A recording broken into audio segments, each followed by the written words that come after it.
Boa tarde. Começo aqui saudando a todos os estudantes e as estudantes presentes, colegas, professores do departamento e, muito especialmente, a professora Ana Paula Carvalho e Sará também, que conspirou a favor o tempo todo para que a gente pudesse ter o prazer e a honra de estar aqui com a professora Verônica Tost, que é professora do Departamento de Sociologia e Metodologia da UF, e que vem falar sobre o livro que ela, com a Bila Sorge, organizou, né? Esse livro que entrou com muita força no debate, Clássicas do Pensamento Social, Mulheres e Feminismos no Século XIX. Acho que, com muito mais propriedade, a Ana Paula poderá falar sobre a Verônica, né? Estará também, mas, de qualquer modo, quero dizer que é um grande orgulho para o departamento poder estar se somando aí a esse conjunto de atores que estão se movimentando no sentido de fazer esse resgate, né, tão importante, né, de pensadoras que foram invisibilizadas. Por acaso, Verônica, não é mera coincidência, eu estou conduzindo aqui na pós-graduação uma disciplina de teoria sociológica e a gente incluiu na última rodada uma parte da aula dedicada a Martineau, que é a primeira das autoras aqui. E quero dar o meu testemunho, que é realmente impressionante o silenciamento, né? Nós que aqui usamos muito, por exemplo, Tocqueville, né, na nossa graduação, Democracia na América, né, entre outros trabalhos importantíssimos de Tocqueville, a gente ignorava solenemente, né, até talvez o lançamento desse livro, a obra da Martineau, né?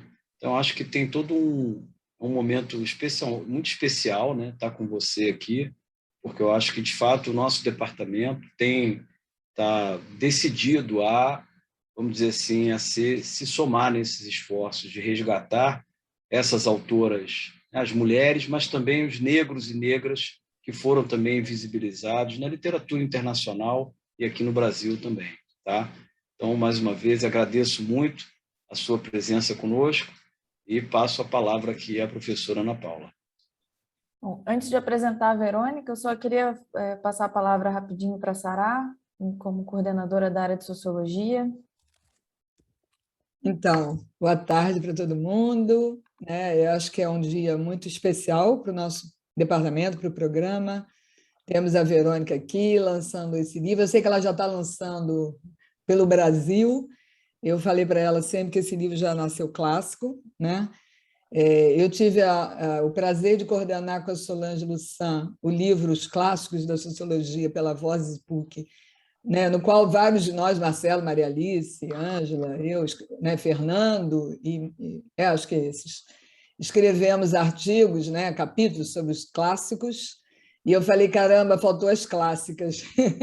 E agora a Verônica e a Bila Sorge completaram. Eu tive o privilégio de convidar a Verônica para 2 vezes, por 2 anos consecutivos, ministrar uma aula no curso Teoria Clássica, que era a antiga disciplina da pós, que agora mudou, teve a reforma da grade, agora é Teoria Sociológica, Antropológica e da Ciência Política. E foi uma surpresa enorme. Eu acho que foi a nossa aluna, a Lorena, que deu a dica. Eu fiquei na dúvida se foi a Ana Paula, se foi a Lorena. Alguém falou, tem uma professora da UF, né? E foi assim que eu fui conhecer a Verônica, ela apresentou e arrasou, os alunos amaram, fizeram o trabalho final, todo mundo só fazia sobre as mulheres, foi a Martineau e a Mary, eu nunca sei falar o nome, né? Wollstonecraft, né? Wollstonecraft, que já está lançado, está publicado aqui. Eu fico engasgando, mas está aqui, Wollstonecraft, né? Esse livro aqui já está publicado, Reivindicação dos Direitos da Mulher. E foram aulas maravilhosas, né? E eu estava acompanhando a publicação desse livro, né? Que finalmente chegou, depois de várias tradução. E a gente teve a sorte de poder indicar a bibliografia. Eu falei até para a Verônica, indicou parte do livro para a bibliografia do programa do mestrado, da seleção do mestrado desse ano, e o Marcelo introduziu na bibliografia dele do curso a Martineau. Então, eu acho que assim, é um momento muito bom, né? Sair a questão de gênero, sair a questão racial, de orientação sexual, sair daquelas caixinhas que a gente tratava. É o professor especialista em gênero, é o professor que estuda a questão racial, é o professor que estuda orientação... Não, isso tudo compõe a teoria social, né? Então, eu acho que esse livro, a introdução é muito provocativa, ela já coloca isso. Clássicas, como assim? Os clássicos, as clássicas, a teoria clássica, ela vai sempre... É um processo de construção e ela reflete os avanços das ciências sociais, especificamente, no caso nosso, da sociologia, ao longo do tempo, né, nos diferentes contextos. Então, é assim, Verônica, vai ser muito bom, vou parar por aqui, passa para a Ana Paula, e assim, com muita emoção que a gente recebe esse livro indispensável. Já temos ideia de vários outros para você escrever, porque o seminário que você está organizando, né, é bom registrar esse seminário, tem várias outras autoras que não estão aqui contidas, então é muito importante ter o volume 2, 3, 4 e aí por aí vai, tá certo? Parabéns. Bom, então, partindo um pouco para as formalidades da apresentação, né? Quem que é a Verônica? Bom, a Verônica Toste da Flon, ela é professora adjunta do Departamento de Sociologia e Metodologia em Ciências Sociais da UF, e também ela é pesquisadora visitante no Instituto de Estudos Avançados de Princeton. A Verônica é jovem, mas ela tem muita coisa já no currículo dela, eu não vou falar de tudo que está nessa mini biografia que vocês puderam ver na divulgação desse evento, mas eu destacaria, né, que ela atua como pesquisadora também no IFIX, e ela foi cofundadora e coordenadora do GEMA, né, que é esse grupo também importante de estudos de ação afirmativa. E lecionou também em várias universidades até chegar na UF, para a sorte dos alunos da UF. Bom, a Verônica já tem uma extensa estrada aí de publicação de artigos, livros e capítulos de livros sobre autoras clássicas do pensamento social, né? Esse livro não é a primeira coisa que ela escreve sobre isso, e entre essa produção também eu destacaria, claro, o livro que a Verônica publicou como fruto da sua tese de doutorado, que é o livro Tão Longe, Tão Perto, Identidades, Discriminação e Estereótipos de Pretos e Pardos no Brasil. Bom, seus atuais interesses de pesquisa são grupos de fronteira, sociologia das relações de gênero e raciais e mulheres na teoria social e política clássica. Agora, a Verônica está ministrando um curso sobre sociologia das relações de gênero no programa de pós-graduação em sociologia da UF e escrevendo também um livro sobre gênero e teoria sociológica contemporânea. Então, tem mais coisas saindo por aí em breve. E assim que sair, certamente a gente vai fazer divulgação por aqui também. Certamente vai ser mais uma obra importante aí para a gente repensar teoria social, como é que a gente pensa a teoria sociológica contemporânea com esse olhar sobre gênero, né? É claro, a Verônica vai falar muito sobre o livro dela agora, eu não vou dar spoiler aqui, mas eu só destaco, né, a importância de a gente ter uma obra dessa que não significa simplesmente adicionar clássicos ao panteão, né, colocar mais pessoas no panteão, mas sim construir um panorama intelectual mais completo de onde surge as teorias, as metodologias que dão base para o pensamento nas ciências sociais, né? E também refletir muito sociologicamente também por que certas coisas são incluídas e excluídas. Então, acho que é nesse sentido também que o livro contribui muita coisa para além, né, de fazer essa curadoria de textos que ainda não estavam traduzidos para português e que são fundamentais para a gente entender um pouco das bases do nosso campo. Agradeço, então, imensamente pela Verônica estar aqui, né, dar esse tempo para a gente sabe o quanto o tempo está disputado. Agora agradeço todas e todos vocês por estarem aqui também.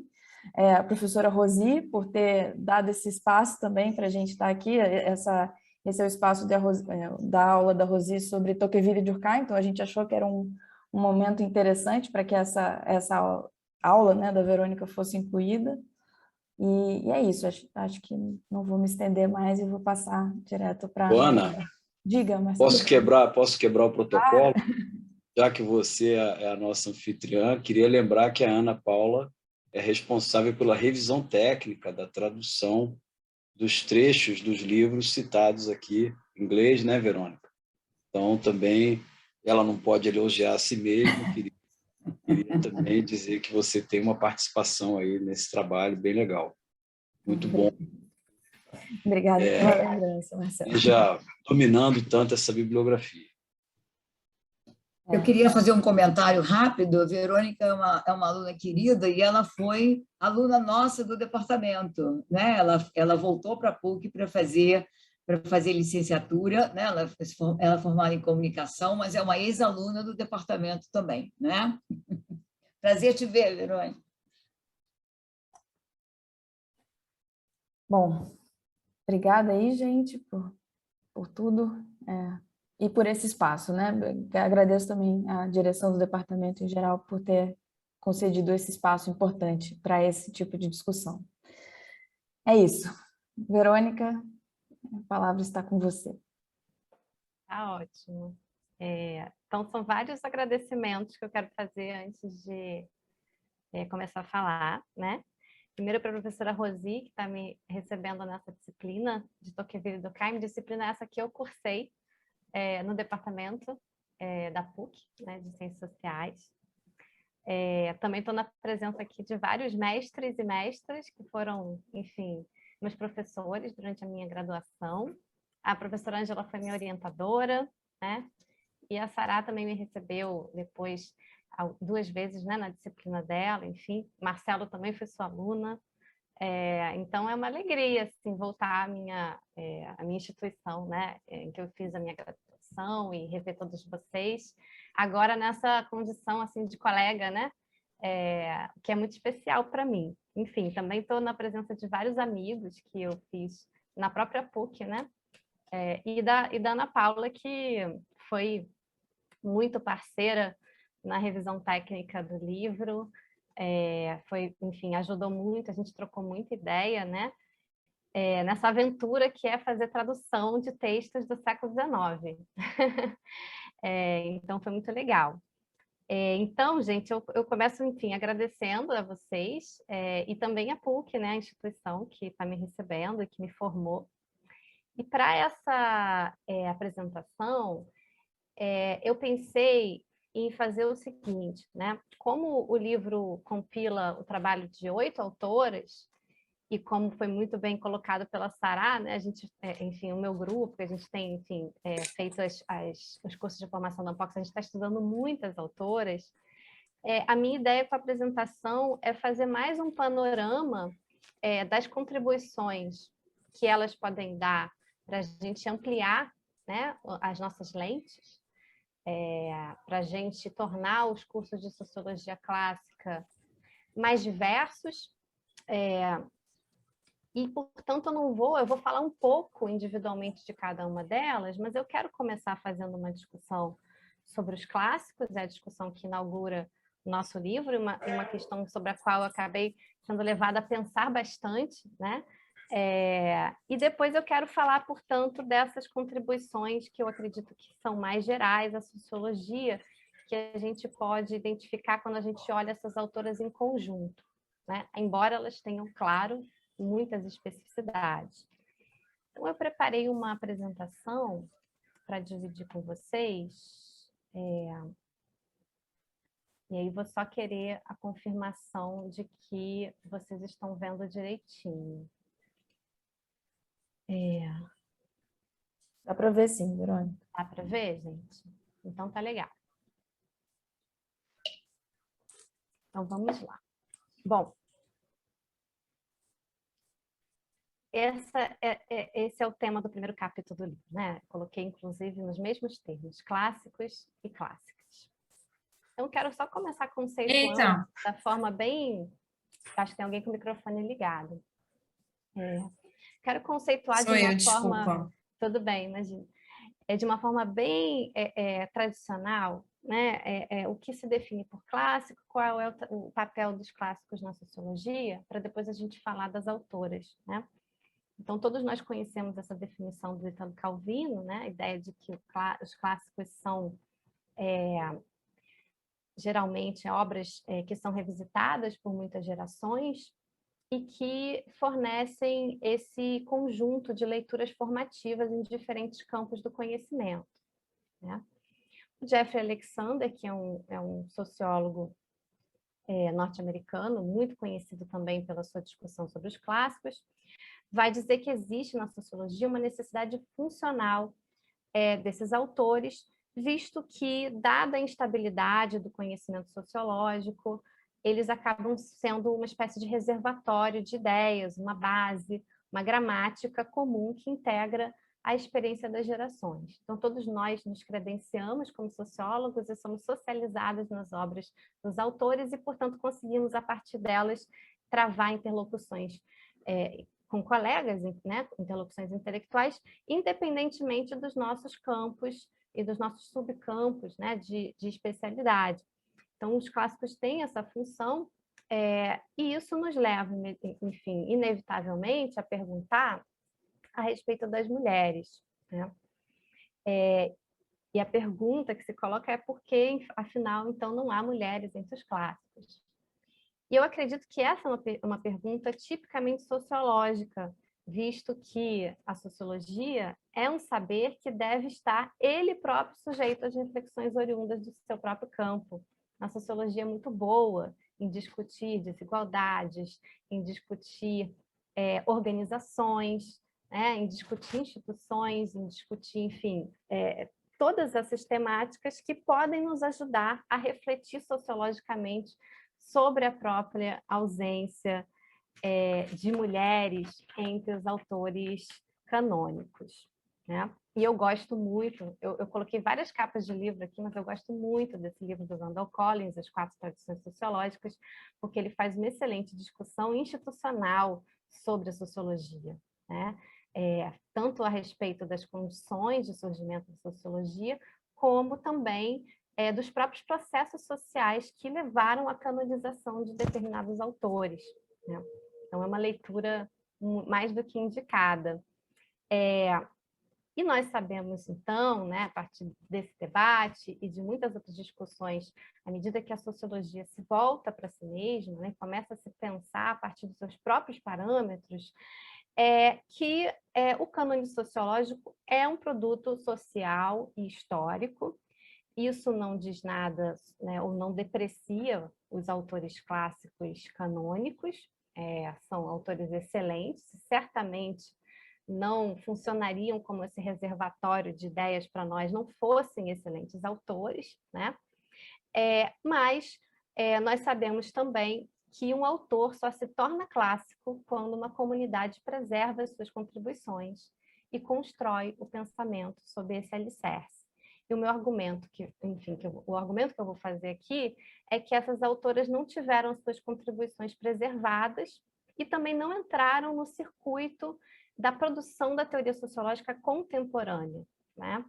E nós, enfim, também já está mais do que documentado que a formação do cânone sociológico remete ao programa de Talcott Parsons, a sua tese da convergência entre os clássicos, isso é a ideia de que esses autores, mesmo de maneira independente, estavam chegando a certas conclusões comuns sobre o social, né? O que fazia, portanto, de Parsons, ao compilá-los, né, e ao depurar desses autores um programa, enfim, também um fundador da sociologia, né, e alguém que passou a ter uma posição muito importante na sociologia norte-americana, construindo os clássicos e fazendo referência a eles para afirmar sua legitimidade no campo intelectual.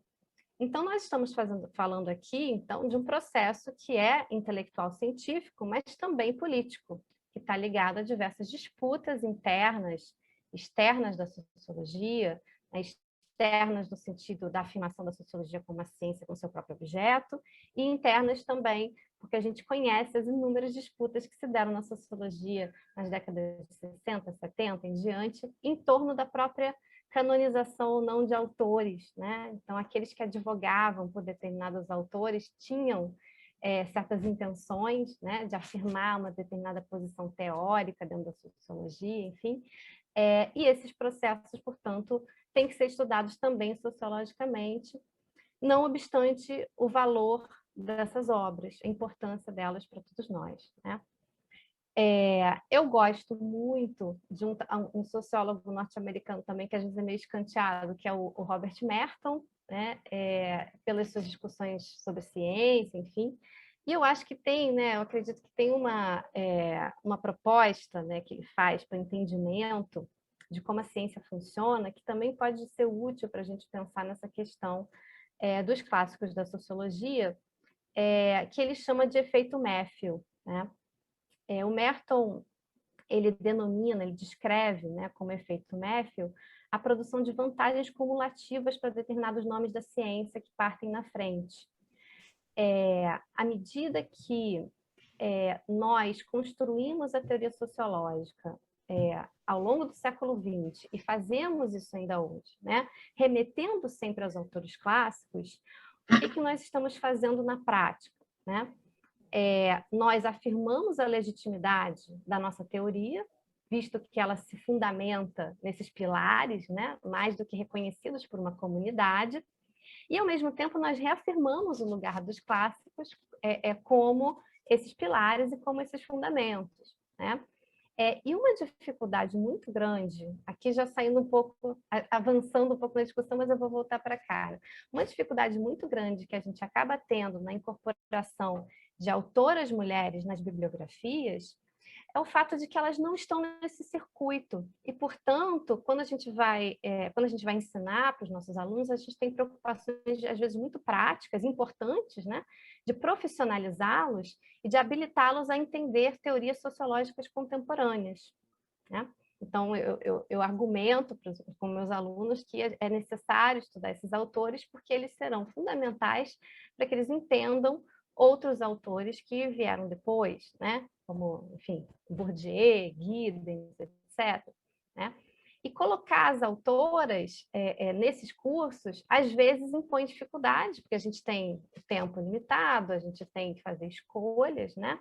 E elas não participaram, não participam ainda da produção da teoria sociológica contemporânea, né?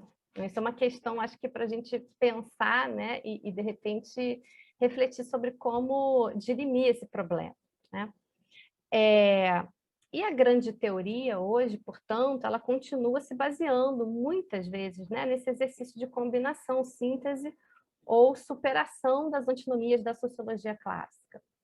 Uma outra dificuldade que a gente tem, às vezes, com essas autoras é que os clássicos canônicos, né, eles contam com uma comunidade de especialistas, de pares, que fazem, que estabelecem controvérsias, que fazem esses mergulhos profundos na obra desses autores, sínteses, esforços de reconstrução, de debates dos quais eles participaram para tornar suas proposições compreensíveis para nós, né? E as autoras, de modo geral, não contam com isso. Então, um dos esforços do livro é também, de uma maneira muito didática, apresentá-las, né? Para quem está se iniciando no estudo dessas autoras, que não é fácil. Muitas delas têm obras muito extensas, uma escrita que pode não ser, né, tão acessível, até mesmo para quem domina inglês, né, às vezes é difícil, e também dá sentido ao que elas disseram nos seus respectivos contextos. Então, tudo isso é muito importante e realmente é uma dificuldade que nós temos. Recentemente tem surgido iniciativas, né, de sociedade, tem uma sociedade dedicada a Harriet Martineau, enfim, mas é preciso muito mais, né? Então, um pouco diferente do que propõe, por exemplo, Ítalo Calvino, né, que os clássicos eles são obras que nunca terminaram de dizer o que tinham para dizer, a gente, na verdade, continua, a gente faz com que eles continuem falando, né? E na falta de alguém que não faça, esses autores passam a ser considerados letra morta, né? Isso me conduz à próxima questão que eu queria discutir um pouco com vocês, que é a relação, então, entre gênero e cânone, né? Como a gente sabe, os autores clássicos, o cânone, tem essa função didática central, mas também simbólica, né? Eles conferem uma certa unidade, uma certa identidade à nossa disciplina. Eles servem também no policiamento das fronteiras, né? O que diferencia a sociologia de outras disciplinas afins, né?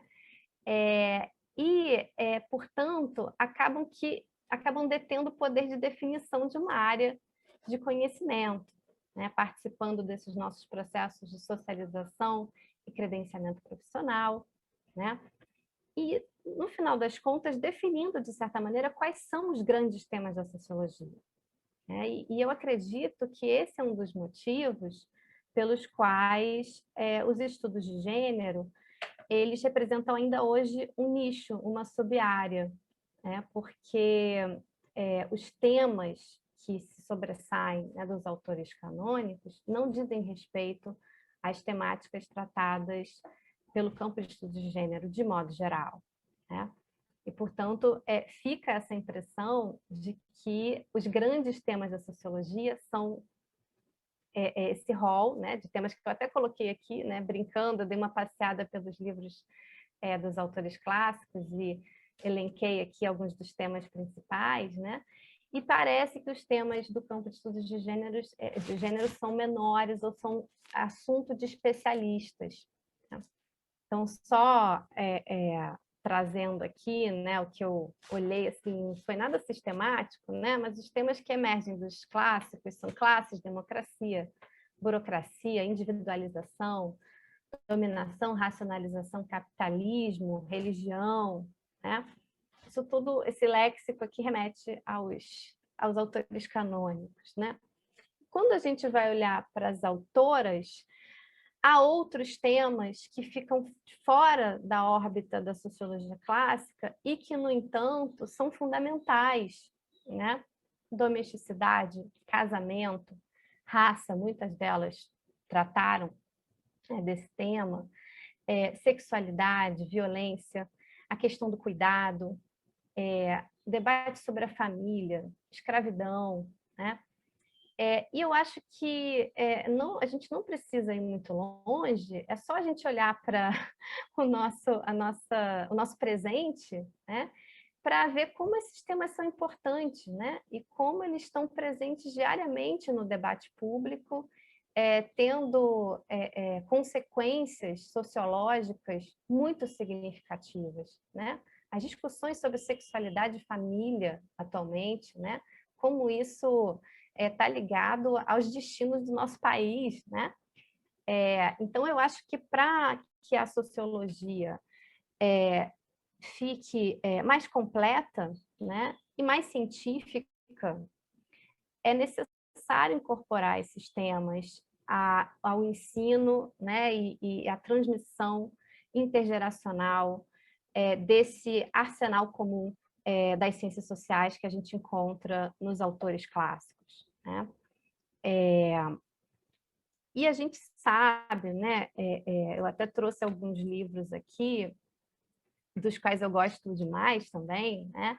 Mas eu acho que eles representam muito, né, o que aconteceu nas últimas décadas com gênero e a teoria sociológica, né? Então, por um lado, a gente vê esse excelente livro do Anthony Giddens, né, que é de uma generosidade enorme com os alunos, que apresenta teorias e apresenta também diferentes sub-áreas da sociologia, e esse livro é atravessado por gênero, do início ao fim, né? Todos os capítulos desse livro do Giddens tratam de gênero, seja para mostrar vieses em determinadas teorias, seja para mostrar a potencialidade de determinadas lentes para se observar gênero, ou mesmo isso, corrigir vieses androcêntricos, né, em determinados campos de estudo. Isso tudo é muito louvável e é produto de um trabalho incansável, né, de sociólogas e sociólogos nas últimas décadas, né, fazer com que gênero se tornasse algo incontornável para a gente pensar nos diferentes campos, né, das ciências sociais. Mas quando a gente olha para um livro organizado pelo próprio Giddens, né, o Teoria Social Hoje, ou até um livro mais recente, o do Ranjoes, né, Teoria Social 20 lições, a grande teoria ela está intacta, né? Ela não foi afetada por gênero, né? E eu acredito que esse continua sendo um dos maiores obstáculos para que a gente possa socializar os conceitos, teorias e pesquisas relacionadas ao campo de estudos de gênero, né? E, ao mesmo tempo, a teoria feminista, um campo interdisciplinar, né, que pode ser muito interessante para levantar críticas, questões, etc., mas no que diz respeito à nossa disciplina, né, ela não substitui certos rigores, né, certas exigências do tipo de conhecimento que a gente produz nas ciências sociais. Então, acho que a ideia não só não pensar a teoria feminista e teoria sociológica como coisas que devem ser antagônicas, mas como colocar essas coisas totalmente em diálogo, né? E pensar o que pode ser produtivo, tão necessária, né?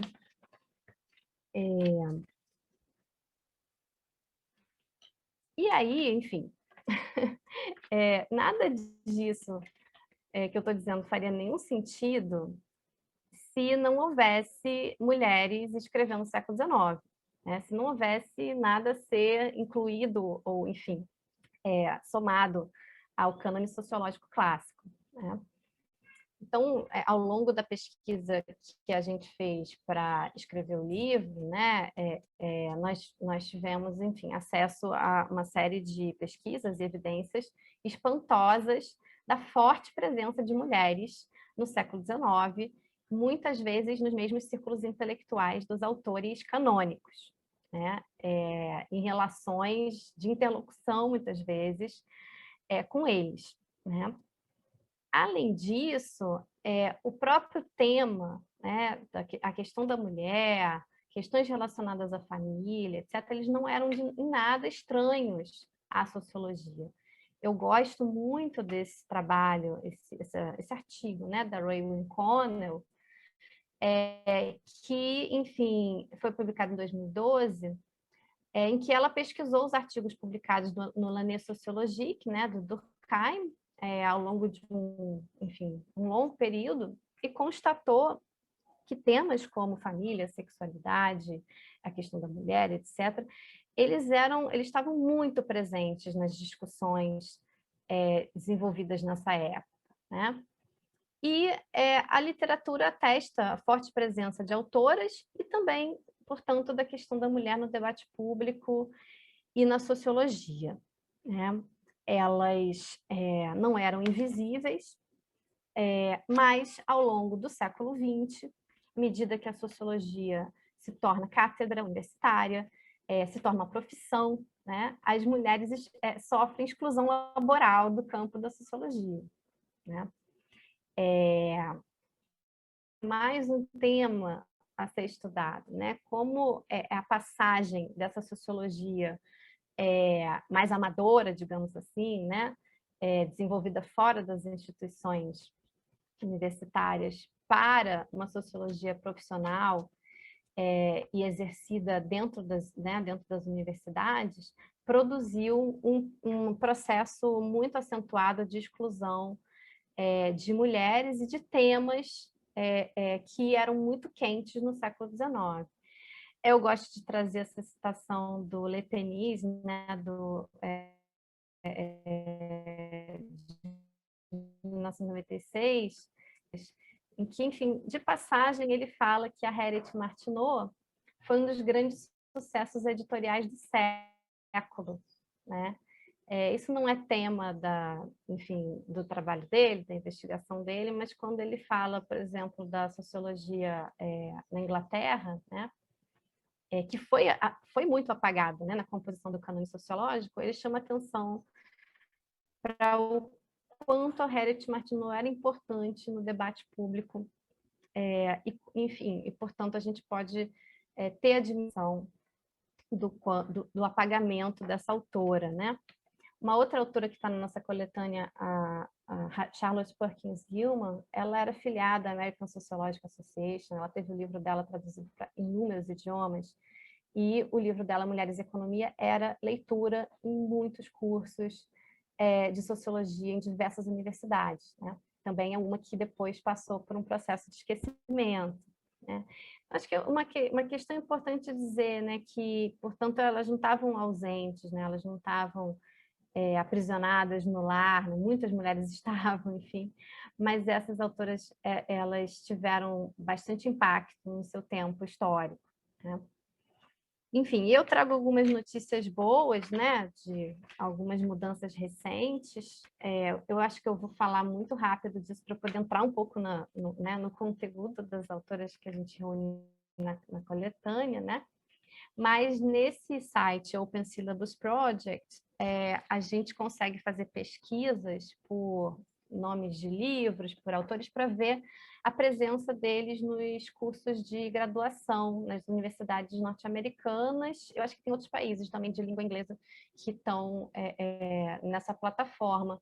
E é possível ver, por exemplo, que o livro da Harriet Martineau, né, How to Observe Morals and Manners, ele vem sendo lecionado com mais frequência e muitas vezes junto com o livro de Durkheim, O Suicídio, né? E eu acredito que essa afinidade tem a ver com o fato de que o livro de Martineau é um tratado sobre epistemologia e metodologia das ciências sociais, muito bom de ensinar, porque ela escreve com uma clareza enorme e ela toca basicamente nos temas que eu gostaria de transmitir para os meus alunos, né? Num curso de metodologia ou num curso de introdução à sociologia. E o Suicídio de Durkheim é uma operacionalização, né, do seu método, das regras do método sociológico, que também é muito didático, muito elucidativo para os estudantes, né? Em outras áreas, por exemplo, como a teoria política, Mary Wollstonecraft desponta, né? Ali eu fiz uma comparação entre a Mary Wollstonecraft e o John Stuart Mill. John Stuart Mill é esse que escreveu muito sobre a condição feminina também, né? Junto com a Harriet Taylor Mill. E no campo dos estudos de gênero, a gente já começa a ver a própria Charlotte Perkins Gilman aparecendo como um clássico, né? Então, isso é uma tendência, né, das ciências sociais, a gente estabelecer quais são as nossas obras clássicas de referência, e ela aparece ali cada vez com mais frequência também, né? Enfim, eu quero falar então um pouquinho sobre o livro e depois entrar no conteúdo das autoras e em possíveis contribuições que eu acredito que elas podem dar para as ciências sociais, né? Então, o nosso livro, que eu organizei junto com a Bila, ele tenta ser abrangente em termos das origens geográficas dessas autoras, né? A gente fez essa compilação a partir da construção de um corpus de autoras que nós verificamos, né, em diversas coletâneas já disponíveis em outros idiomas. Nós usamos muitas obras de referência. Esse nosso trabalho, enfim, ele se soma a outros esforços já existentes, né?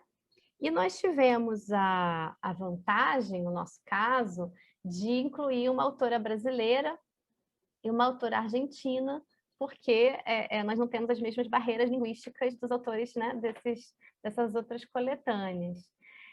Então, nós combinamos basicamente coletâneas sobre mulheres pioneiras das ciências sociais do século XIX no contexto anglo-saxão, algumas coletâneas sobre autores não ocidentais, né? E nós também fizemos uma pesquisa em periódicos na América Latina, enfim, para ver que autoras interessantes nós poderíamos colocar na coletânea que tratavam da temática da mulher no contexto aqui da América do Sul, né? enfim, e a ideia da obra é que ela seja muito didática, às vezes, é claro, né, a gente sacrifica um pouco determinados aprofundamentos que a gente poderia fazer nelas, né? Mas a ideia é basicamente pegar o leitor pela mão, assim, né? E mostrar o que há de interessante, o que pode ser, para onde olhar, né? A gente quer guiar um pouco nesse sentido, porque o primeiro contato com essas obras não é simples, mas a nossa esperança é que esse trabalho dê origem a muitos outros, a muitos artigos, a muitas pesquisas sobre essas autoras, a controvérsias, né? Tudo isso que pode contribuir para torná-las novamente relevantes, né? Então, assim, a ideia não é, portanto, fazer, né, uma luta de exclusão entre sociologia e gênero, sociologia e feminismo, mas colocar essas coisas entre debate e alargar, né, os horizontes da sociologia clássica. Como um comentário geral, eu acredito que o que essas autoras trazem, enfim, de interessante, é uma visão mais fluida das relações entre a esfera pública e a esfera privada, né? Então, elas têm um olhar atento a essa dimensão da vida social, que é tão importante, mas que tende a ser tomada, de certa forma, como natural pelos autores canônicos, né? E muitas delas apontam como o trabalho doméstico, privado, é motor da economia produtiva, como há conexões entre esses mundos público-privado. Isso foi tema também da Mary Wollstonecraft, que não está aqui, né? A gente não a incluiu também porque a obra dela já está disponível em português, e ela também não é do século XIX, né? Ela é anterior. E eu acho que elas nos ajudam a revisitar e pensar novamente sobre vários temas clássicos da sociologia. Então, a ideia não é justapor essas autoras, né? Somar simplesmente. A gente quer colocá-las em conversa com os autores e instigar, né? Enfim, os estudantes, nós mesmos, né? Repensar temas clássicos, como, por exemplo, a promessa da individualização, né? Então, o Émile Durkheim fala muito sobre os processos de diferenciação social, de individualização na modernidade, a divisão social do trabalho. E essas autoras elas vão chamar atenção para o fato de que a individualização não era um processo aberto às mulheres, né? A especialização do trabalho, né? A Gilman, né? Essa autora norte-americana, ela vai chamar muita atenção para isso, né? Para o fato de que todas essas promessas de autonomia, de individualização, etc., estavam vetadas às mulheres, né? Ou ainda, a gente pode pensar no debate do Weber sobre racionalização, né? Algumas delas vão dizer, né? A esfera privada não está sendo racionalizada nesse sentido, né? Não há... as tarefas domésticas não estão no mercado, não estão sujeitas à especialização também, né? Então, há todo um domínio de questões aí importantes que elas chamam atenção e que eu acho que podem contribuir para a gente repensar diversos temas, como ordem social, integração social. Por exemplo, Durkheim vai buscar solidariedade na divisão social do trabalho, né? Quando a gente tem relações de interdependência e de cuidado entre as pessoas, né, acontecendo diariamente, cotidianamente, né? Então, o tema do cuidado, né, essas relações de dependência mútua permitem a gente repensar também temas, né, propostas feitas pelos autores clássicos. Eu estou ficando com pouco tempo, então eu vou pular as biografias delas, embora sejam fascinantes, para falar um pouco mais dos conteúdos dos trabalhos delas, né? Então, vocês veem aqui à esquerda a Harriet Martineau. Então, acho que dessas autoras talvez seja agora, né, a mais conhecida de muitos de vocês. E, enfim, além do que eu já mencionei, né, é o fato dela ter escrito esse manual eu acho que o manual diminui, né, o trabalho dela. Ela escreveu um livro muito interessante sobre como observar, como pesquisar, em que ela traz lições muito valiosas para, enfim, para quem quer, né, desenvolver a imaginação sociológica, para quem quer fazer pesquisa. Ela fez essa viagem aos Estados Unidos, em que ela fez um verdadeiro trabalho de campo, né, muito sistemático, muito impressionante isso, a forma que destrói o seu percurso, o seu rol de entrevistados, os documentos que ela analisa, né? E o olhar que ela tem muito atento à questão feminina e à questão racial nos Estados Unidos, sempre defendendo que essa divisão entre privado e público ela é arbitrária, ela só pode ser feita do ponto de vista analítico e nunca descritivo, né? Porque esses mundos eles são muito interpenetrados, né? Eles são muito mais dinâmicos, enfim. E, além disso, né, do ponto de vista das contribuições sociológicas, ela fala muito pioneiramente sobre valores, né, sobre... eu gosto até de uma fala do Seymour Lipset sobre ela, né, de 1962, em que ele diz que a Martineau foi uma precursora precoce de uma das maiores orientações sociológicas, uma abordagem que procura analisar os efeitos dos valores na estrutura e na mudança, né?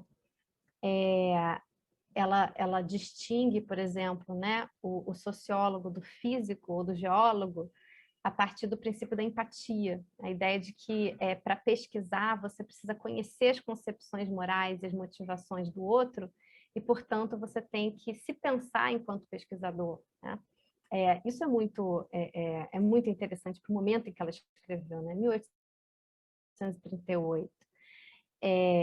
Falou, enfim, do estudo, né, de grandes estruturas até interações cotidianas, né, fazendo uma sociologia que conjuga, que combina o micro e o macro.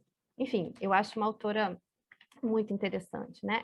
A autora do meio é a Ana Julia Cooper, uma mulher negra norte-americana que se doutorou pela Sorbonne, estudando a Revolução do Haiti, numa perspectiva muito interessante, muito próxima do que hoje a gente entende por sociologia histórica, né, olhando as interconexões entre grupos políticos e os adventos, né, que levaram à Revolução do Haiti, mas pensou, sobretudo, sobre a situação das mulheres norte-americanas como um grupo, né, excluídas duplamente do debate público, tanto enquanto mulheres quanto enquanto negros, né? Então, uma autora que dialoga muito com certas correntes contemporâneas da interseccionalidade, enfim. E ela olhou para a nação como um problema, né? Como um produto histórico, sem suposição de homogeneidade étnica ou cultural, quando ela discute a formação dos Estados Unidos. Então, também uma autora muito provocadora, muito interessante para a gente pensar. Pandita Ramabai foi uma autora que eu, enfim, recentemente na Unbox, eu dei uma aula sobre ela, né? É uma autora também fascinante, uma indiana que pensou nas relações entre castas e gênero, que a gente entende hoje como gênero. Eu gosto muito de compará-la a Louis Dumont, né? Que tem uma visão das castas muito interessante, também um autor muito interessante, né? Mas ele não enxerga as castas pela ótica do conflito, né? E da mudança social. E a Pandita Ramabai está falando sobre isso, né? Ela está falando sobre o conflito presente nas relações familiares, como essa forma de estratificação social se relaciona com gênero. Então, também uma autora muito instigante, fala sobre o fenômeno do suicídio das viúvas, que dá uma ótima aula para a gente pensar no suicídio de Durkheim, né, nas tipologias de suicídio elaboradas por Durkheim, e o que ele fala sobre essa modalidade de suicídio, porque ela dá uma outra visão, enfim, interessantíssima. Ali à esquerda, no canto superior, a gente tem a Charlotte Perkins Gilman, essa autora que tem uma obra muito extensa, né? Das autoras, eu acho que junto com a Martineau, né, ela tem ela foi das mais prolíficas, assim, né? Pensou muito sobre as relações entre Estado, mercado e família, né? Ela tem esse livro chamado Mulheres e Economia, em que ela vai dissecando e analisando, de certa maneira, os mecanismos que empurram a mulher para o lar, né? Ou que podem empurrá-la para o mercado, e os conflitos que derivam daí, né? Foi muito crítica do culto vitoriano da maternidade, né? Da domesticidade feminina, e fez um esforço dentro do repertório, né? Da época dela, enfim, mas de historicizar a família e o lar, para tirá-los desse lugar, desse lugar naturalizado, né? Como eu já mencionei, também olhou muito para os processos de individualização pela ótica das mulheres, e também foi uma autora muito interessante por olhar para o cotidiano de uma maneira que me remete bastante ao interacionismo simbólico, né? Ela tem um livro chamado A Nossa Cultura Androcêntrica, em que ela vai analisando as interações cotidianas que fazem com que gênero seja exagerado, né? Que as diferenças sexuais, aliás, pareçam naturais, né? Então, o Goffman tem um texto muito interessante sobre isso também, né? Sobre as relações entre os sexos, a partir de uma perspectiva interacionista. A Alexandra Kollontai, que está aí no meio de várias mulheres operárias, né, foi uma das personagens mais importantes da Revolução Russa, e refletiu muito sobre os aspectos materiais e subjetivos das relações de gênero, sempre pensando muito no Estado, nas políticas públicas, né, nas possibilidades de reengenharia social, para fins de promoção da igualdade, né, entre homens e mulheres, que vão desembocar numa das experiências mais radicais, né, de transformação social, que foram os anos iniciais da Revolução Russa, uma criação de restaurantes coletivos, creches, leis, né, enfim, que tentavam equilibrar as relações de poder entre homens e mulheres, né, e que, no entanto, foram todos, enfim, todos esses avanços regrediram, né, com o stalinismo. Então, é interessantíssima. E ali abaixo, também uma das minhas favoritas, a Olive Schreiner, foi uma autora super interessante que discute, entre vários assuntos, né, sobre as mulheres também, mas também fala muito sobre o processo de formação nacional da África do Sul, né, relacionando a formação do Estado com nação, fronteiras, território, raça. É uma autora que, enfim, por viver na África do Sul e testemunhar, né, inúmeras guerras e fraturas, enfim, ela reflete ativamente sobre esse tema da nação. É uma autora muito interessante, além de ter se dedicado a refutar teses da inferioridade essencial de mulheres e não europeus, de autores como Karl Pearson e Francis Galton. Né? Quando a gente pensa no ambiente intelectual do século XIX, a gente pensa Marx, Weber e Durkheim, mas os autores mais importantes eram os autores do racismo científico. Né? Então, foi com elas que ela travou essa polêmica super interessante. E, por fim, aqui, né, nós temos a Ercília Nogueira Cobra, à esquerda, e a Alfonsina Storni à direita, que nós incluímos na coletânea pela surpresa assim, que nós tivemos, né? Apesar dela não estar nesses outros livros que nós pesquisamos, enfim, da originalidade das reflexões delas. Né? Então, a Ercília Nogueira Cobra foi uma brasileira publicada pelo Monteiro Lobato.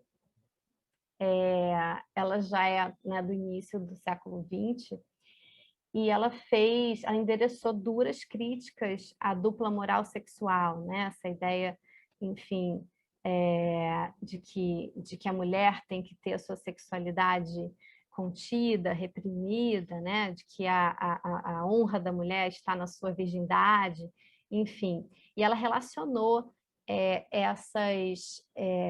essas visões, né, de homens e mulheres a processos de negação de direitos civis, né, as mulheres brasileiras, mostrando como o controle da sexualidade pode também ser base para exercício de inúmeras relações de poder, né?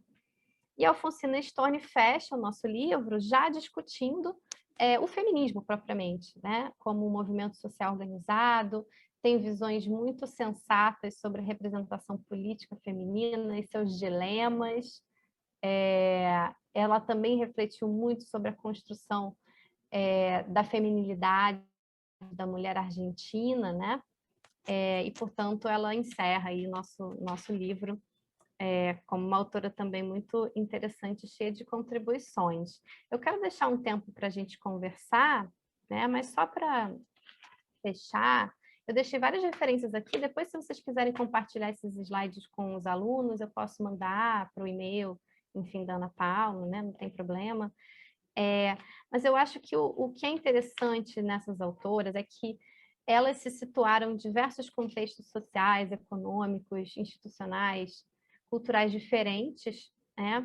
E elas vão endereçar, claro, as suas críticas, né? As suas respectivas ordens sociais de gênero, mas elas têm também uma marca que é muito interessante, que todas elas se deslocaram muito, né? Viajaram muito, ou foram migrantes, e isso também é um pouco diferente do tipo de sociologia, às vezes, produzida no século XIX, que muitas vezes era de gabinete, né? Então, esse olhar de estranhamento que elas desenvolvem em relação às suas próprias sociedades tem a ver com os seus movimentos. E um recurso que aparece muitas vezes entre elas, que é a comparação, né? Hoje a gente faz intencionalmente isso nas ciências sociais, né? A gente se desloca, a gente quer observar outros grupos sociais, enfim, mas elas fizeram isso também muito por conta das próprias biografias delas, né? Então, acho que isso é muito interessante nessas autoras. Algumas ambicionaram produzir teorias sobre a vida social bastante formais e sistemáticas, como é o caso da Martineau, da Gilman, né? Outras desenvolveram teorias de médio alcance. Mas eu acho que, de modo geral, elas podem trazer para a órbita da sociologia clássica vários temas e várias perspectivas que eu acho que prometem assim, chacoalhar muita coisa, né? E estimular a gente a teorizar também, né? A partir delas e das possíveis interlocuções com os autores canônicos. Bom, agradeço. Vou até colocar aqui, para quem quiser acompanhar o meu grupo de pesquisa, a gente tem um site, a gente tem um Instagram, né? E fico aqui à disposição de vocês para conversar, tá bom? Obrigada.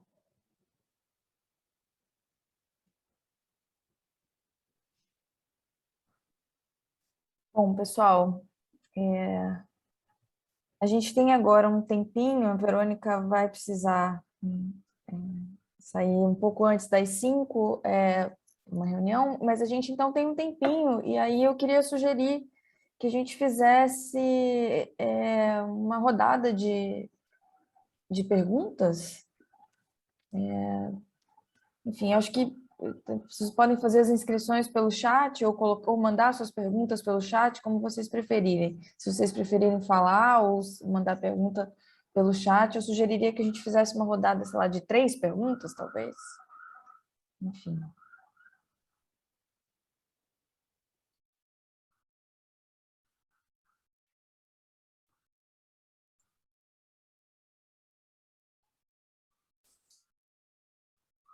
Ok, temos uma inscrição já. 2. Então, Gabriel, acho que você pode fazer a sua pergunta, e aí a gente passa para a Sofia depois. Eu prefiro falar a pergunta do que escrever, Tá, ok? tudo bem, Tá, sem ok. problema. Então, é porque muitos temas que foram abordados por essas clássicas, que foram tão apagados e deixados de lado dentro do cânone do pensamento social, voltaram muito à tona, principalmente na segunda metade do século XX, né, com vários pensadores e filósofos das questões sociais. A gente acaba vendo esses pensadores da segunda metade do século XX como grandes originais dessas novas questões de trazer gênero, raça, sexualidade, perspectivas interseccionais, mas ainda assim são pessoas que... Você consegue ver algum outro fator, além do contexto de maior abertura para falas de outras epistemologias e de outras pessoas de diversas raças, sexualidades e gêneros que não esse padrão hétero cis branco na adoção desses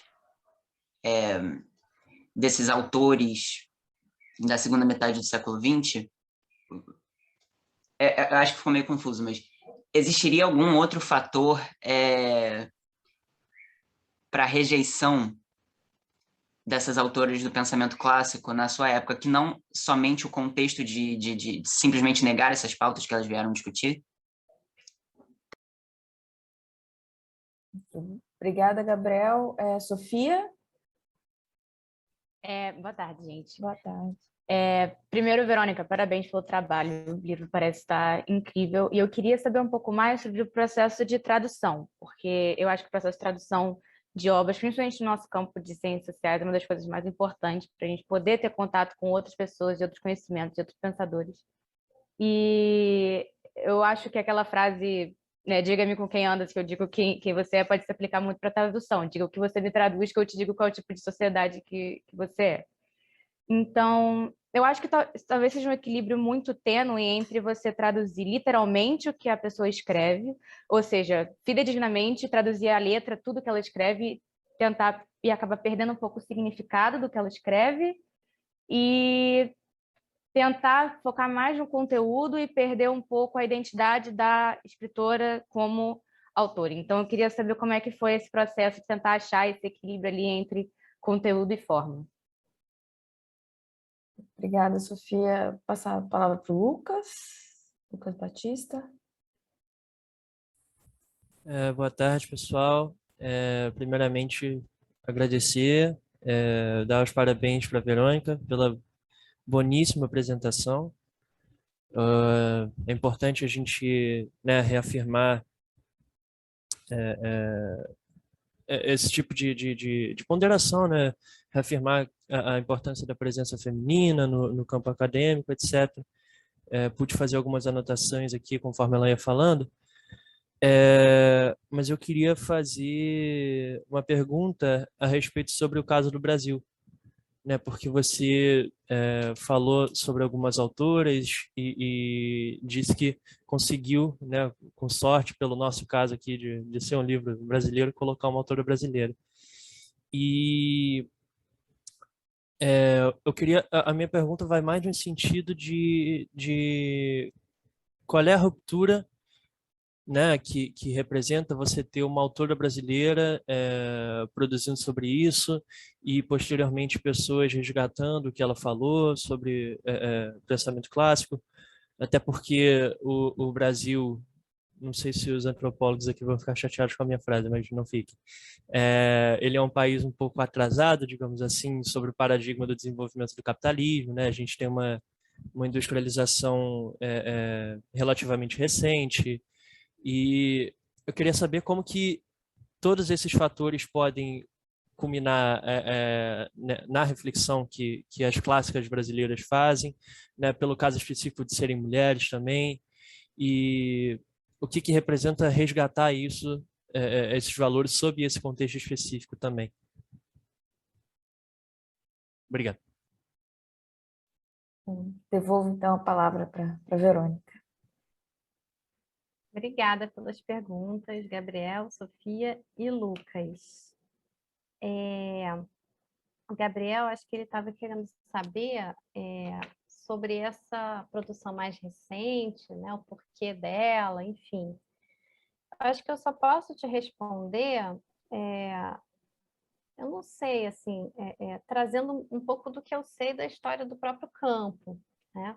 estou dando essa disciplina de Sociologia das Relações de Gênero na pós-graduação, e é interessante a gente notar, né, que esse tema do gênero ou outros nomes que ele recebeu ao longo do tempo, ele está, sim, ligado, muitas vezes, ao núcleo teórico da sociologia, né?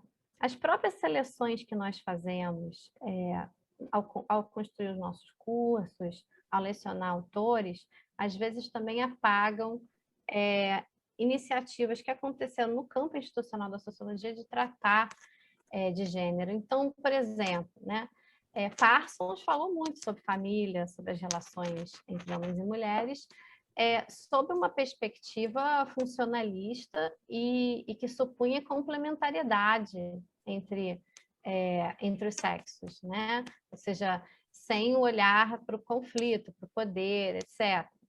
Goffman é um autor surpreendente pela maneira como ele produziu, escreveu sobre gênero, de uma forma que se assemelha muito a teorias mais contemporâneas. A etnometodologia foi construída empiricamente, com base na observação do gênero, né, pelo Garfinkel, enfim. Enfim, a gente tem, sim, dentro da sociologia, a tradição de trabalhar gênero, mas muitas vezes esses trabalhos eles também ficam relegados, né? O campo ele muda também hoje, né? Eu acho que em virtude da sua relação com o seu entorno, com a sociedade como um todo, né? Esses temas eles estão chamando atenção, eles estão no debate público em razão de uma série de mudanças estruturais ocorridas nas últimas décadas, né? O próprio campo da sociologia se torna mais diverso, mais plural, as questões, né, se ampliam, enfim. Então, eu acho que... Eu não sei se eu te respondi, eu só estou falando um pouco aqui o que eu posso transmitir para você, o que eu sei, né? E a questão da rejeição às autoras, que você me perguntou, eu acho que não dá para tratar isso como rejeição, é porque esses elos foram realmente rompidos, né? Então, por exemplo, quando a Simone de Beauvoir escreve O Segundo Sexo, ela só citou autores filósofos homens, né?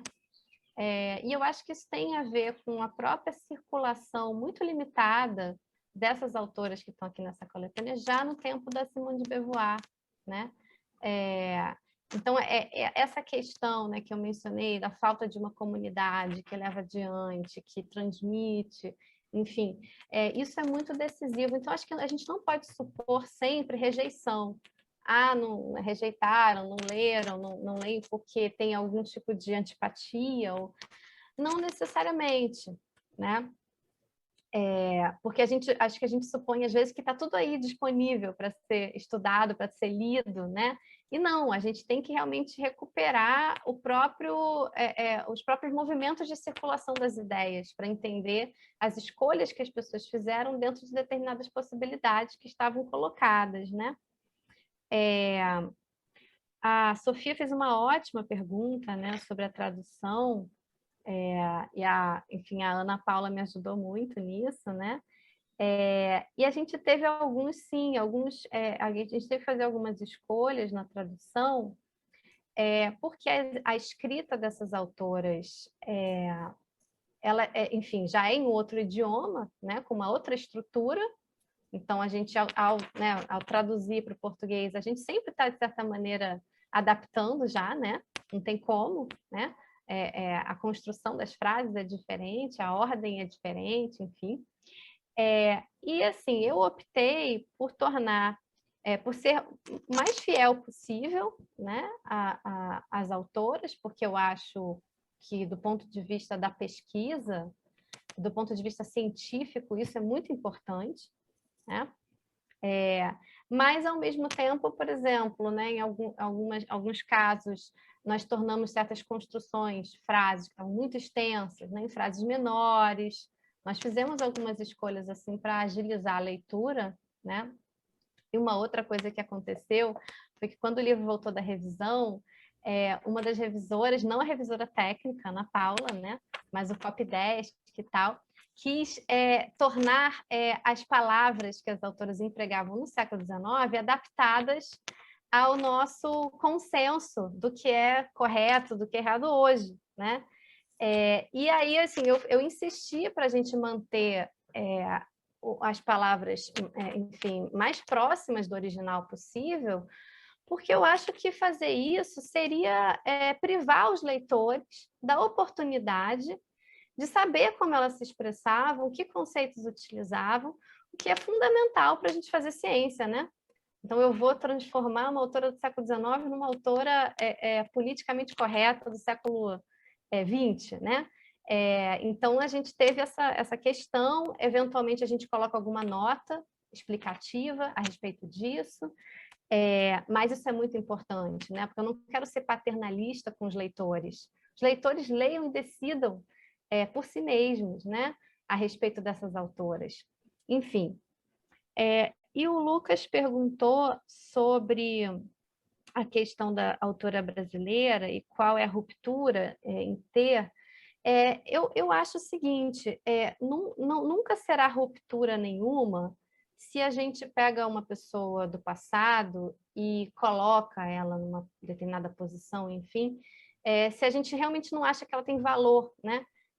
Se é uma política de representação demográfica, digamos assim, né? Eu ficar exaltando a biografia, como foi heroína, etc., porque isso não muda nada, né? Eu acho que uma maneira de honrar e respeitar o que elas disseram é levar suas ideias a sério. Então, teve, por exemplo, autoras que caíram dentro das possibilidades de incluir na coletânea, que eu li e eu achei que não tinha coisas pertinentes a dizer.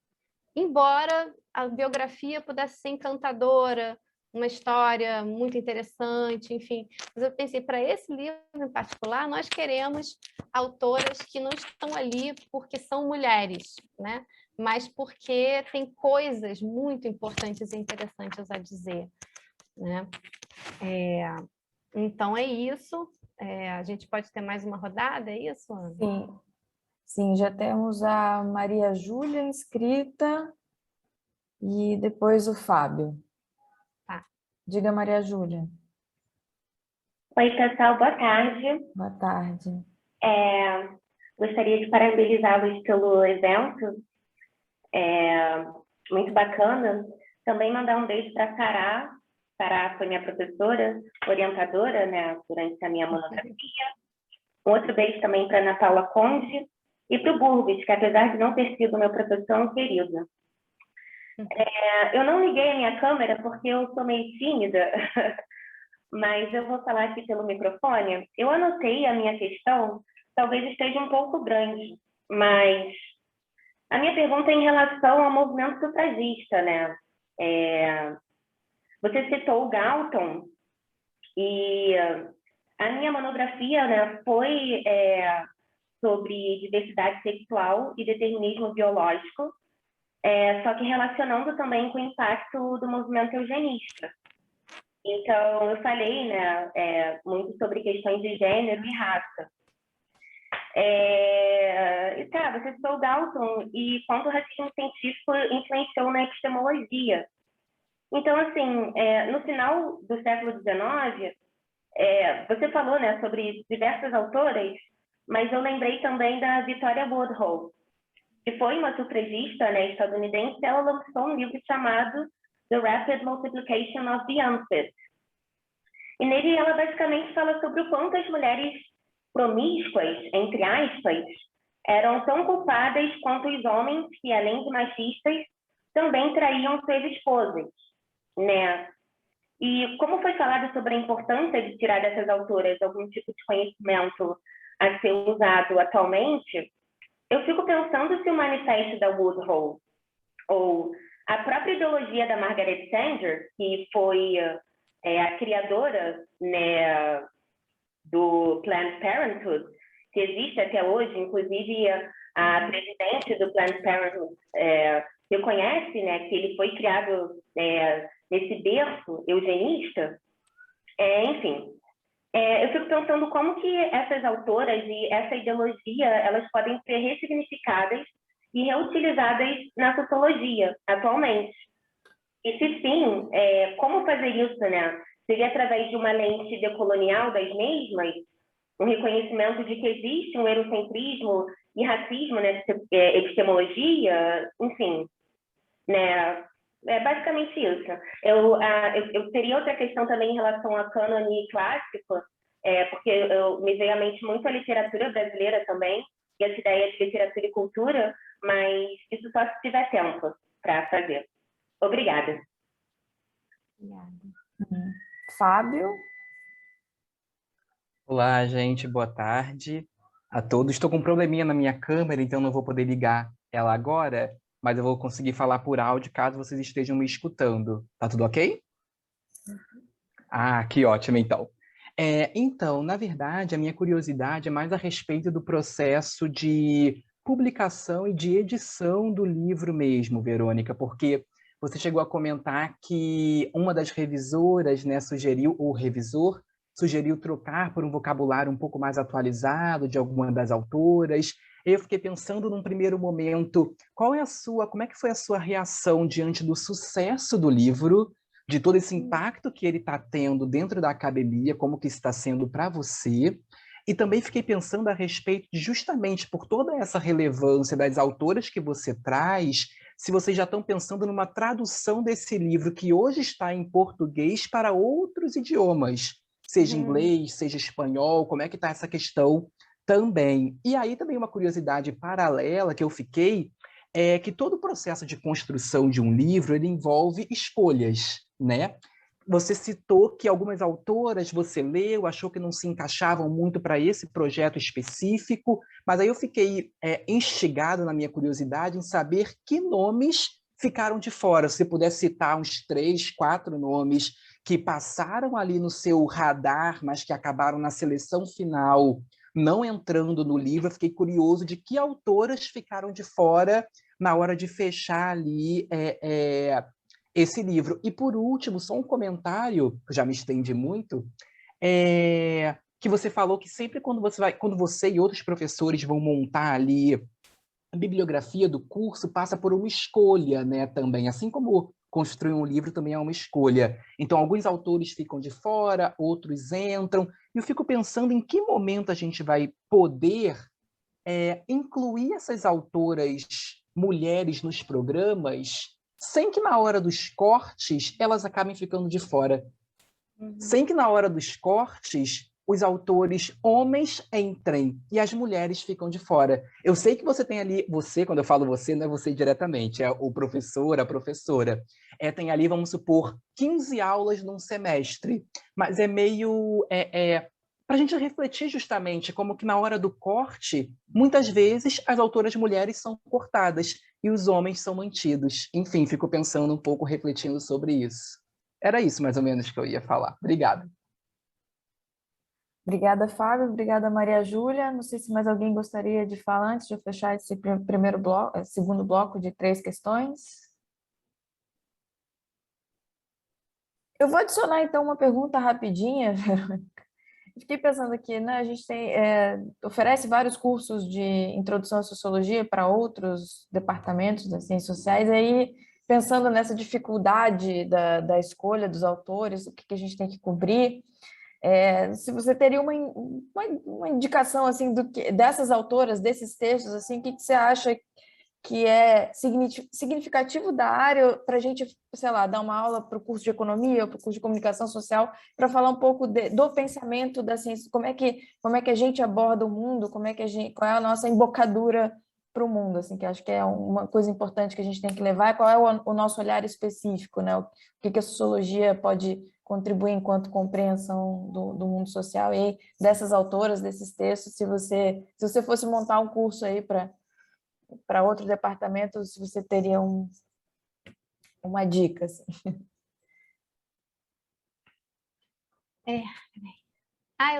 Eu tô com o microfone ligado esse tempo todo, gente. Bom, eu agradeço de novo pelas perguntas, ótimas perguntas, né? Eu vou começar pela Maria Júlia.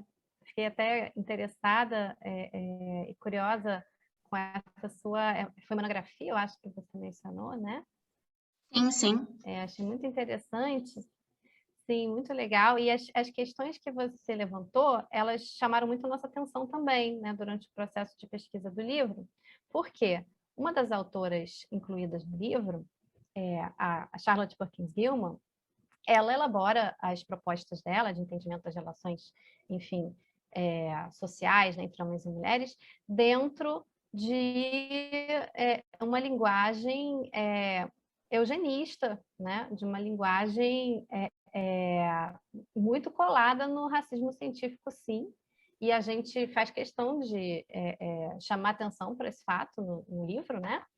Enquanto, por exemplo, uma autora praticamente contemporânea a ela, a Olive Schreiner, ela se dedica ativamente a refutar essas teses, né?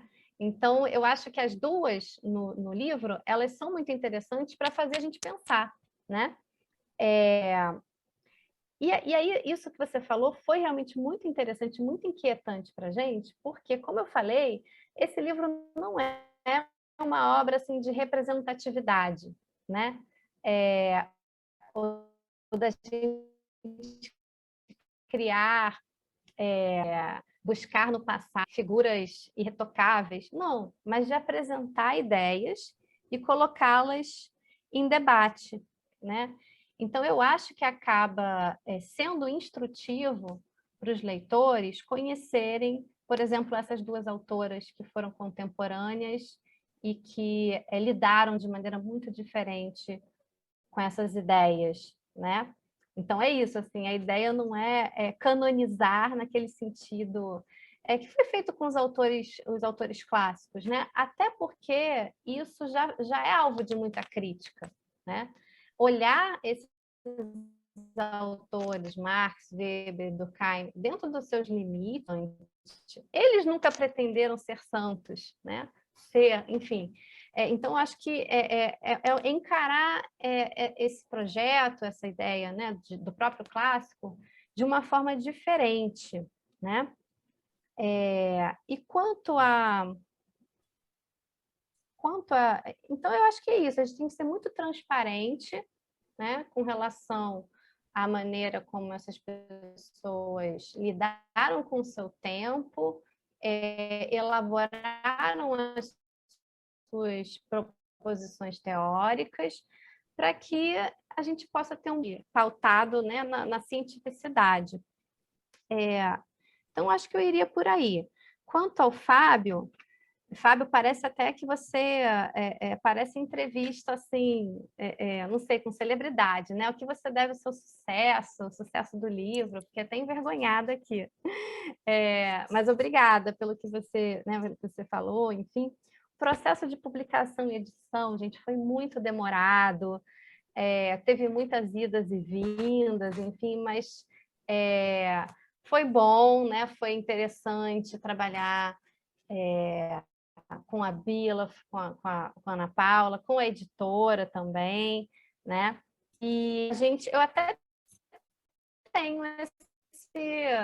esse sonho, mas por enquanto a gente não tem nada encaminhado nesse sentido, mas eu acho que seria muito interessante traduzir, sim, sobretudo por causa da presença da Ercília Nogueira Cobra e da Alfonsina, que são autoras que não circulam internacionalmente por causa da barreira linguística, né? Então, acho que é uma coletânea, assim, brasileira, enfim, ela é especial, em certo sentido, também por ser, né? E que nomes ficaram de fora? Muitos. Então, eu percebi que está presente aqui no nosso encontro a Júlia Vieira da Mata, né? Vou até mandar um alô para a Júlia e para a Fernanda, que estão aqui, que são duas colegas desse circuito, né? A Júlia é uma especialista brasileira em Marianne Weber, né? E nós não incluímos a Marianne Weber na coletânea, única exclusivamente porque nós não conseguimos ler a obra dela, né? É uma obra em alemão, muito interessante, muito relevante, mas o que havia traduzido não era suficiente para a gente conseguir compor um capítulo da coletânea e para a gente ter, inclusive, uma visão, né, abrangente da autora. Então, eu acho que vocês devem aguardar aí nos próximos anos também, né, e acompanhar o trabalho da professora Júlia, da UFOP, que faz essa pesquisa fascinante sobre a Marianne Weber. Nós não incluímos de propósito, né, Flora Tristan, porque ela tem a obra dela disponível em português. Durante o processo, nós esbarramos com várias autoras interessantes, que nós, inclusive, pensamos em publicar numa próxima coletânea, quem sabe, né? Então, tem uma autora libanesa super interessante, enfim, essas autoras, elas são instigantes porque elas vão olhar, né, para os processos sociais, enfim, de gênero em sociedades que, enfim, que têm ordens de gênero distintas, que estão sendo impactadas distintamente pelos processos da colonização, do imperialismo, enfim. Então, tem muitas autoras que ficaram de fora, mas o que a gente está fazendo também, que deve sair no ano que vem, é uma coletânea que vai ser pela EDUF, né, de textos sobre várias autoras. Então, tem Beatrice Potter Webb, tem Ida B. Wells, várias daquelas autoras que a gente trabalhou na Unpox, né, no curso da Unpox, elas estão nesse livro, que foi uma colaboração assim, de muitas colegas. Né? Então, tem muita coisa ainda para vir por aí, né, de materiais didáticos, enfim, e leituras nessa temática. E a Ana Paula me jogou uma pergunta aqui, que eu acho que ao responder, Ana, vai parecer um contrassenso, assim, né? Eu estou aqui divulgando e discutindo com vocês o livro das clássicas da sociologia, e eu acho que os clássicos têm uma função muito importante para os sociólogos, né? Por isso, pelos motivos que eu expus aqui no início dessa apresentação, né? Porque realmente, para você entender a linguagem da teoria, para você poder trabalhar na sociologia, você precisa conhecer esses autores, mas eu não acho que para os cursos externos de sociologia a gente deve necessariamente lecionar os clássicos ou mesmo as clássicas. Né? Eu já dei cursos na UF para cinema, para história, para relações internacionais, em que era sociologia contemporânea, sociologia urbana, né, sociologia das desigualdades, e sempre, sim, tentando vincular essas aulas a determinadas teorias sociológicas, né, que eu quero transmitir para os alunos, né, mostrando assim a versatilidade da sociologia, como a sociologia é interessante, né? E isso foi muito mais bem sucedido do que ensinar os autores clássicos, para os quais eles não vão ter muito uso depois, né? Então foram assim, quando eu desapeguei, até me revoltei um pouco, porque a ementa dos cursos tem lá, constam os clássicos, enfim, aí eu jogo aquelas 3 páginas ali do Durkheim numa aula que eu quero falar de sociologia da religião, né? Mas os cursos deslancharam, assim, né? Eu acho que o interesse dos alunos aumentou muito e eles conseguiram dialogar muito melhor, enfim, eu acho que funciona melhor, mas isso é polêmico, né? Obrigada, Verônica. Tem mais 2 perguntas no chat, e aí você vê se dá tempo ainda. É justamente uma pergunta da Júlia, que você mencionou, e da Márcia. Não sei se você quer que eu leia ou se você prefere ler aí no chat direto. Bom, vou ler aqui. A Júlia escreve que você cita as possibilidades de cotejamento das perspectivas das autoras, a comparação enquanto método por excelência na promoção de deslocamentos. Que comparações você sugeriria para além daquelas que você citou? E a Márcia diz o seguinte, queria ouvir a professora sobre uma questão. Ao criarmos um livro sobre mulheres, não acabamos, de certa forma, confirmando a diferença em relação aos homens clássicos? Quem hoje, qual mulher, enfim, já deveria estar no cânone multigênero? Beleza. Então, eu agradeço de novo pelas perguntas. A Julie perguntou assim, quais comparações... Eu não sei se ela está se referindo às comparações que eu mencionei que as autoras fazem ou a comparação entre as autoras. Deixa eu reler aqui. Tá. Comparação quanto mais. A gente vê, por exemplo, ela nem está no livro, né? Mas a Flora Tristan faz muito isso, né? Porque ela se deslocou muito. Então, ela endereça esse olhar assim, de estranhamento, né, para a sociedade francesa, a partir da observação da situação das mulheres no Peru, né? A Olive Schreiner é uma autora que faz muito isso, porque ela convive, né, com muitas etnias, muitos grupos diferentes na África do Sul. Então, o olhar para as mulheres, por exemplo, as mulheres nativas, né, enfim, faz com que ela pense muito sobre a situação da mulher europeia, né? Então, é um olhar muito interessante, né? Esse olhar para o outro como fonte de autorreflexão, de crítica sobre a sua própria sociedade. A Martineau era uma comparativista, embora ela fizesse isso com muito cuidado, né? Com muito método, mas, enfim, isso também estava presente. A Anya Julia Cooper, ela não trabalha exatamente com comparações, mas ela olha, eu acho um olhar muito interessante, assim, né, que ela lança, por exemplo, a Revolução do Haiti, olhando isso dentro de um espaço transnacional, né? Então, eu acho que várias delas têm essa questão da comparação, e aí até acho que a autora que você estuda, né, a Júlia, a Marianne Weber, fez muitas comparações, né? Olhou para diferentes ordenamentos jurídicos, a questão do casamento e a situação da mulher em muitas sociedades, né? Eu acho isso que ela faz também muito interessante. E a Márcia perguntou se o livro das mulheres não cria uma diferença em relação aos homens clássicos. Eu concordo com o que você falou, acho que sim, mas acho que também mais ou menos. Eu acho que a iniciativa desse livro é importante porque não tinha nenhum, né?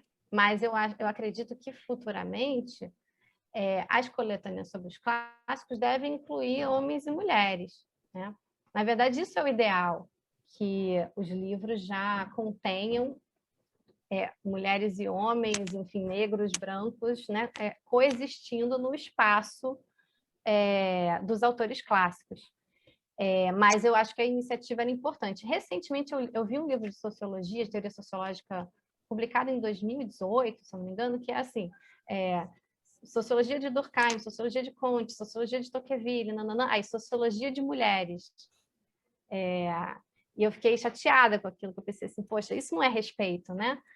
Então tem todos os clássicos canônicos e tem as mulheres aí que fazem um negócio arcano, estranho, que a gente não compreende, né? Então, enfim, eu acho que elas têm que ser colocadas no mesmo patamar aí, né? E eu acho que é isso. Mais alguma questão, pessoal? Ana Paula, eu queria só fazer um comentário, Verônica, porque eu acho que o lançamento desse livro, né, também vem num momento muito importante para a gente, assim, que está trabalhando na universidade, né, com teoria social, porque toda a teoria feminista que está vindo com toda, como você falou, do cuidado, né, que muitas autoras traduzem, nem traduzem, usam a expressão em inglês, care, né?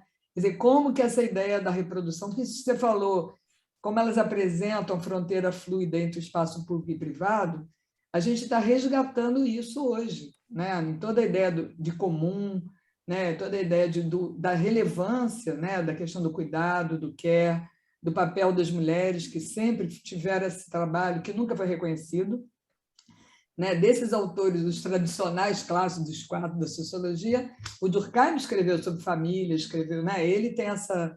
E a Marianne Weber escreveu sobre a questão da mulher, a mulher do Weber, mas sempre é um texto menos valorizado do Durkheim, sempre, né? A Marianne Weber é a mulher do Weber, escreveu a melhor biografia do Weber, sobre o Weber, mas enfim. Então, eu acho que assim, esse seu texto vem no momento, né, de perspectiva decolonial, da gente rever toda essa produção, é um momento muito rico, né, muito complexo e rico, da gente rever mesmo a tradição, a nossa nossa transmissão de conhecimento e como que essas autoras nos ajudam a pensar temas extremamente atuais, né? Onde o desprezo da esfera privada está completamente sendo, né, revisto, né? Essa tradição de só valorizar a esfera pública, né? Eu acho que a subjetividade, a vida privada, né? Com a pandemia, a questão do cuidado da casa, que as classes médias e altas simplesmente, né, terceirizavam, né, para as mulheres pobres, negras, enfim.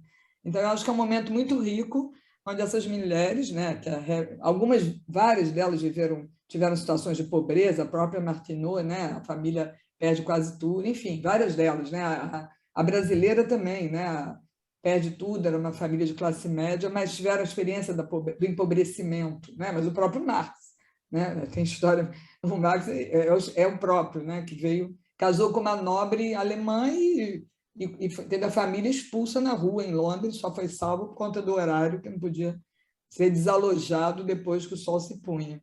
Então, eu acho que o seu trabalho, né, e da Bila, o momento é certo, entendeu? Eu acho que está entrando aí, eu que dou disciplina em Sociologia da Família, né, Desigualdade e Pobreza, esses textos vão entrar, né? Eles vão entrar para mostrar como já era relevante essa discussão, porque a gente está puxando lá autores do passado que resgatavam, né, esses temas, e aí você nos deu de bandeja essas autoras.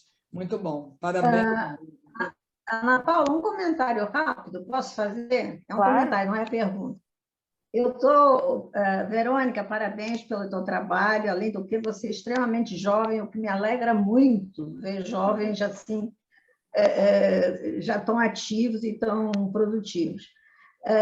Eu vi uma série na History Channel, que é A Procura de Deus. É muito interessante porque é um chileno que vai para filmar rituais que são muito participativos, que tem milhões de pessoas, os xiitas, os sunitas, o taoísmo, o xaoísmo, é bem interessante. Eu gosto dessas coisas. E chego lá pelas tantas na Índia. Já a Índia, mas no norte, mais perto da Caxemira, não lembro qual é a cidade, e tinha uma casa de viúvas. E aí, uma casa de viúvas, e quem faz o programa, o chileno, esqueci o nome, o chileno diz, olha, essa é uma casa de viúvas, as viúvas na Índia têm muitos problemas, enfim, é tudo são amaldiçoadas e tal. E ele inventou esta maneira de proteger as viúvas. Ai, aquilo me deu uma raiva, porque eu tinha lido teu livro, né? Daquela indiana que foi para a Inglaterra, e na Inglaterra ela pensa nessa ideia de como proteger mulheres que ficam viúvas, e ela que vai levar essa política pública para a Índia. Aí, lá na série da History, o cara fatorou a história, não é? Mas, de toda forma, ele faz um belo trabalho. Só um comentário para a gente perceber como as ideias são apropriadas, se desconhece um trabalho anterior, que é um trabalho fabuloso que essa mulher indiana fez. Ela era um prodígio, realmente era. Conheci através de você, Verônica. Obrigada. Obrigada a você. Que bom. Bom, gente, se ninguém mais tiver comentários ou perguntas, vou encerrar agradecendo imensamente, não só pela Verônica ter vindo falar do livro hoje, mas por ter feito o livro. A tradução desses textos realmente é um trabalho hercúleo da Verônica, um negócio impressionante, assim, que a gente tem que valorizar muito quando um intelectual e uma intelectual tem assim, essa paixão, essa verve de ir com tanta gana atrás de um objetivo tão difícil mesmo, assim, né? Eu acompanhei, claro, um pouquinho disso, mas é um negócio muito impressionante e a gente precisa, talvez, um pouco desse nível de heroísmo, né? Para chacoalhar um pouco as coisas. Eu acho que o trabalho que a Verônica e a Bila fizeram é fundamental nesse sentido. Sem esse tanto de vontade, esse comprometimento impressionante com a teoria, com a metodologia, acho que esse tipo de livro, de trabalho que chacoalha um pouco as coisas, não sai, né? Então, obrigada mesmo, não só por hoje, mas pelo trabalhão.